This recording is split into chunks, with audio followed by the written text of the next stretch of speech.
Olá, tudo bem? Estamos iniciando mais um programa Júnior Campus Prado e hoje nós vamos falar sobre a droga e sua dependência. Nós estamos aqui com duas profissionais, a Priscila e a Ellen. A Priscila, ela é assistente social e a Ellen, psicóloga.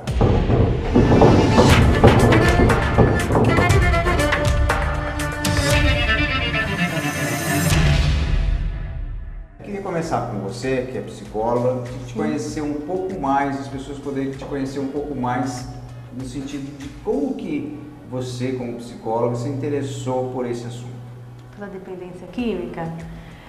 Eu sempre tive, durante a minha graduação, sempre gostei muito de psicologia social, né, da psicologia como libertadora, né, e sempre quis trabalhar com as classes mais desfavorecidas, né.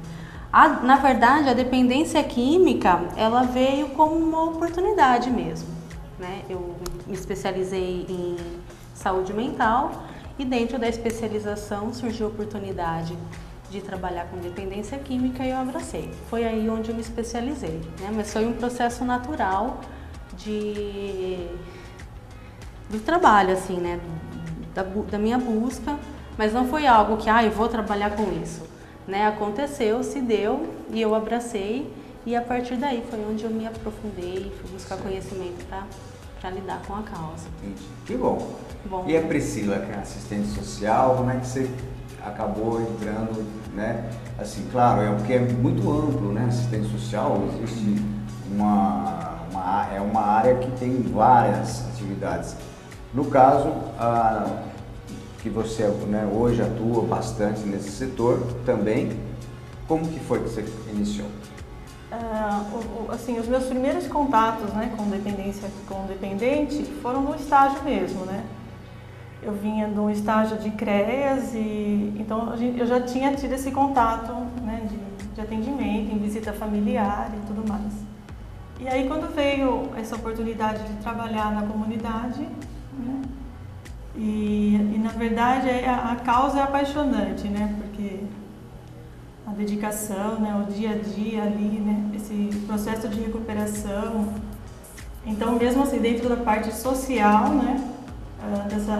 Que a gente quase que reconstrói, né? A pessoa ali, né? De novo. E então, a causa é apaixonante.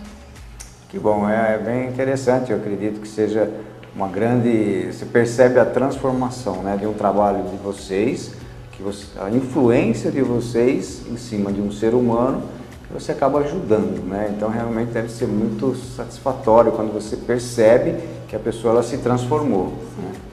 E sendo assim, o que a gente precisa saber é o seguinte: essa dependência química, a gente ouve muita coisa tal, mas tecnicamente, né, com a visão que vocês têm, ela é uma doença ou não é uma doença? Sim, ela é uma doença e há muito tempo se estuda, né, o que é dependência química. E antes da gente chegar na teoria que a gente tem hoje, né, de que é uma doença, muitas outras teorias foram criadas, né? Então a gente tem a teoria da possessão. Então por muito tempo as pessoas achavam que a pessoa era possuída, que era de fins religiosos, né, que tinha fundos religiosos, né? Depois veio as questões morais, né? Que coloca em foco a questão moral da pessoa, a falta de vergonha na cara, enfim, essas coisas todas. Infelizmente, essa visão ainda permeia o mundo da dependência química, né? E não é uma verdade, né? A verdade é que a dependência química é um transtorno mental crônico, tá? Progressivo e, se não cuidado, potencialmente fatal, né? Então, o que acontece quando a pessoa se torna um dependente químico? Ela muda totalmente a percepção do mundo. Então, a percepção da forma que ela faz uso da substância, da forma de se relacionar, enfim, ela tem uma transformação total, né? E aí que a gente vê as pessoas em alguns estados que a gente acha, né? Pra gente, às vezes, parece que, nossa, como que pode, né? Como que cabe, como que... Sim. Mas é porque a pessoa tem uma transformação tão grande na forma dela de estar no mundo que é próprio da própria doença, né? A pessoa se relaciona afetivamente com a droga. Ela não mais se relaciona com a família, não se relaciona mais com nenhum prazer, com nenhum lazer, não. Ela só vai se relacionar com a droga. E para isso, né, às vezes ela comete umas insanidades, né? O que a gente costuma falar. Sim, sim.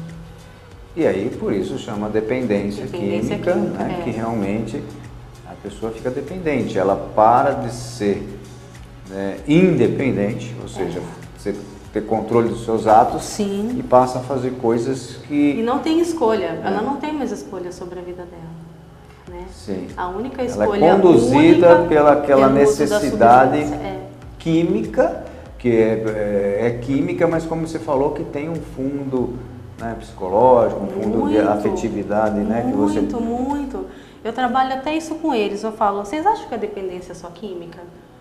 Porque se a dependência fosse só química, a gente sairia de uma internação dependente, certo, né? A gente, né, numa internação para dor, a gente usa só os drogas, remédios, né, opiáceas, né? Então, assim, se fosse só a química, né, a gente teria muita tendência, mas não. Sim. A dependência, Muito ela mais é complexo. psicológica, ela é social, ela vem de fatores estressores na infância ou de repente de algum período da vida, né? Ela é multifatorial, a gente pode dizer. Né? Tem o fator genético também, que ajuda, mas ela é multi. Entendi. Eu acredito que é muito presa em crenças, né? Existem alguns que a gente chama de gatilhos, né? Que são alguma coisa que marcou e que aquilo fere, e a dor é tão grande que a única maneira de tirar a dor que ele encontra naquele momento é através, né, da droga, sendo um dependente.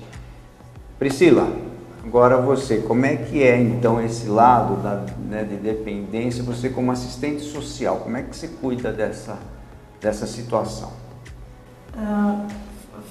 Fora sim a parte de quando eles chegam lá, todo o fortalecimento de vínculos que a gente tem que fazer, né? Eles chegam com uns vínculos de família extremamente rompidos, né?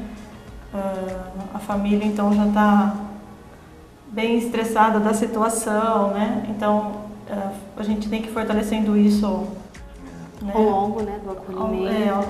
E isso é feito mais especificamente com o dependente, ou a família também ela é assistida com um trabalho? Porque eu imagino que a família, ela, justamente pelo que você falou, ela fica estressada e ela acaba ficando, vamos dizer assim, doente também por todo aquele processo. Então ela precisa também começar, alguém de fora poder mostrar para ela e enxergar a situação. Né? Né? Na verdade, ela chega ali tão doente quanto ele. Sim. Né? Então, então eu sempre falo que ali é o tratamento dele, né? E a gente se coloca à disposição. Todas as terças-feiras que eu fico em Jaú, que eu atendo aqui, então eu me coloco à disposição se a família precisar, então eu estou ali, né? A gente acaba deixando um contato sempre com a família, porque sabe que a família, né, geralmente vai precisar. E fora os grupos que a gente acaba indicando, né?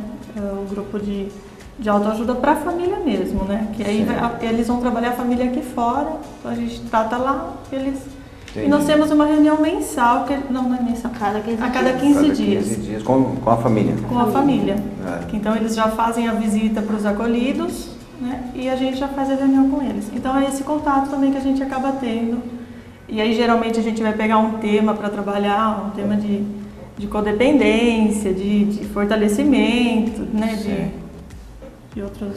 De reconhecimento do uso, isso, né? De sintomas. Entendi. É porque, na verdade, eu imagino que todos se sintam culpados, né, daquela situação.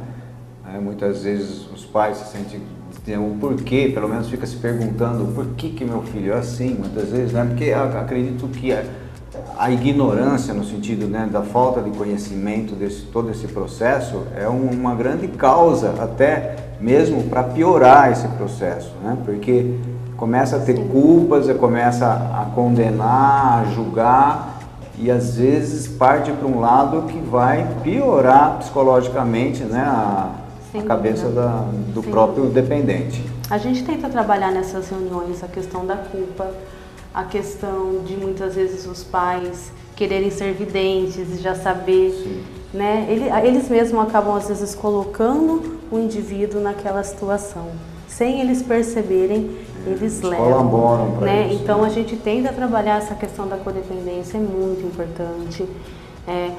Reconhecimento da doença mesmo, eles saberem de que forma que se dá a doença, eles saberem reconhecerem as fases da motivação para a mudança, porque em cada fase que o acolhido está, a família tem que ter uma postura para ir de auxílio, né? Para ir de encontro, né? Porque senão a gente costuma falar, né? O acolhido recai e a família recai junto, e aí fica os dois lá embaixo, né? E aí eles ficam numa situação de muita fragilidade, e o adoecimento ele acaba sendo no núcleo familiar todo. Eu imagino que é um processo onde as pessoas começam a exigir uma da outra e sem conhecimento, às vezes, como você falou, do grau, da onde que está, porque tem exigências que não podem ser feitas para determinadas situações, de um doente, no caso, né? E aí, então, tudo isso vocês procuram, na verdade, trazer para essas famílias, no caso, né, assistência social. Eu imagino assim, assistência social é uma coisa que pega só socialmente, né, o convívio e tal. E a psicologia, claro que tem, tanto uma como a outra, mas a psicologia, ela tem, assim, mais o indivíduo também, né, pega mais o indivíduo e você mais o social. E eu estou pensando assim. Mas eu acho isso que mesmo. Porque que nem, se ele chega ali sem o documento, então eu vou providenciar o documento, né? Muitos chegam, né? Eles deixam os documentos, né? Trocam em favor da droga mesmo. Então chegam sem RG, né? Então a gente vai atrás disso. A pessoa que deixou o emprego e foi para o tratamento, né? Então nós vamos atrás do auxílio doença, né? No caso de vocês, o tratamento é bom deixar claro que é num centro, vamos dizer, de pessoas com dificuldades financeiras. Não é não. Ou tem pessoas de alto poder aquisitivo também que estão nesse local onde vocês trabalham. É para todos. Tá, para todos. A gente é um instrumento. Então, mesmo aquele de família de alto poder aquisitivo, de repente pode até ficar perdido na rua, sem documento, sem nada. Sim. Aí Então aí você tem todo esse trabalho independente da condição social. A dependência, que nem quando que a gente estava falando, né? Então, assim, eles perdem princípios básicos. Então, que nem tomar um banho já passa a não ser mais importante, né? Então, antes de comer eu vou usar, antes de tomar banho eu vou usar, antes de dormir, né? Então eles perdem isso. Então já não precisam mais de uma casa. Aí, então, para que eles vão para casa para ter um pai e uma mãe para só encher, né? Sim. Então eles vão para a rua. Vai contrariar. Porque lá eles vão usar à vontade, ninguém, né? Então Então quando eles chegam, muitos chegam ali com a família, mas a pessoa já estava em situação de rua, né? A ponto da família ter que comprar as roupas para ter que ir para lá, né? Porque não tem mais chinelo, não tem mais roupa, não tem, só tinha a roupa que estava ali no corpo.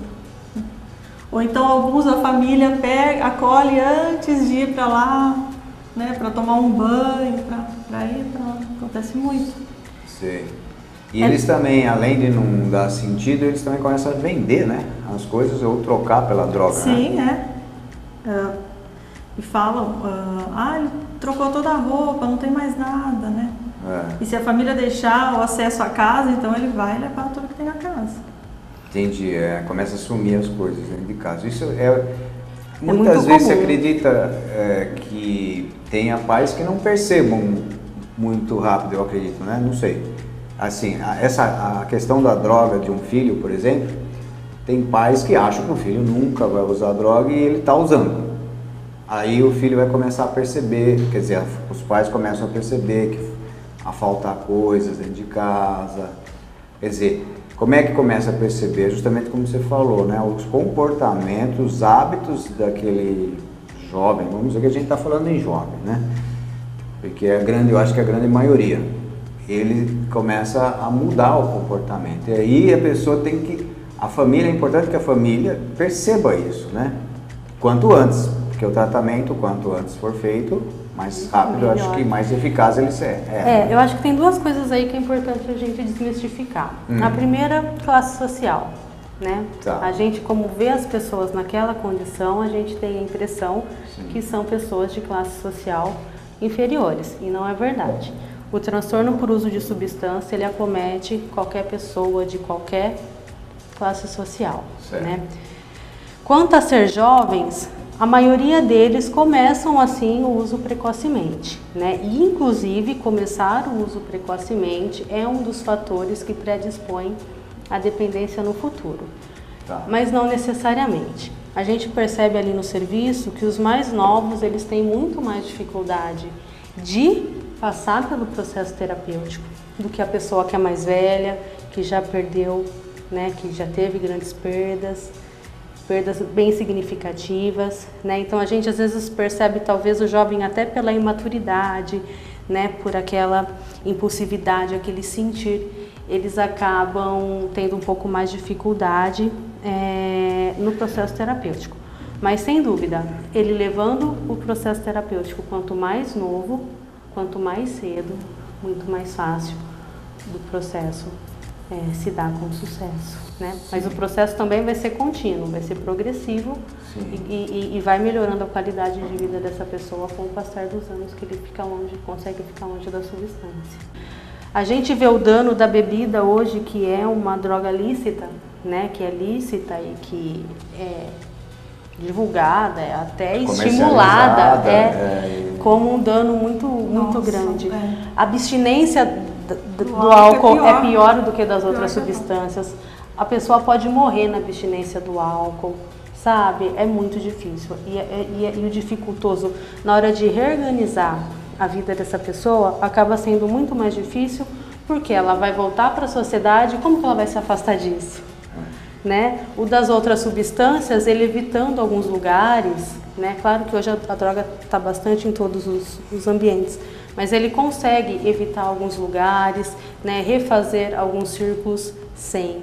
Agora a bebida é praticamente impossível. Que o álcool, às vezes, ele é a porta de entrada de muita droga.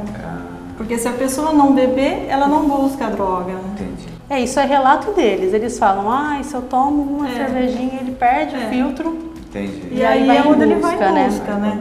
Não que a pessoa que bebe vai buscar, não isso. Sim. Né? Mas o usuário mesmo, o dependente mesmo, o relato que ele fala ali é esse, que se ele não beber, né? Ele não vai em busca, mas ela acaba sendo a porta ali para ele. O facilitador. O facilitador. Vocês tocaram um assunto bastante interessante que a gente vai deixar para o segundo bloco. Nós estamos terminando agora o primeiro bloco e nós vamos depois voltar falando sobre justamente isso, no sentido assim, quando é que se percebe ou não percebe, mas que a pessoa está dependente, né? Que até um ponto existem essas drogas comercializáveis, né? Que são que nem uma bebida, uma simples bebida, mas qual é a hora que fala, não, ele é dependente? Então, até daqui a pouco.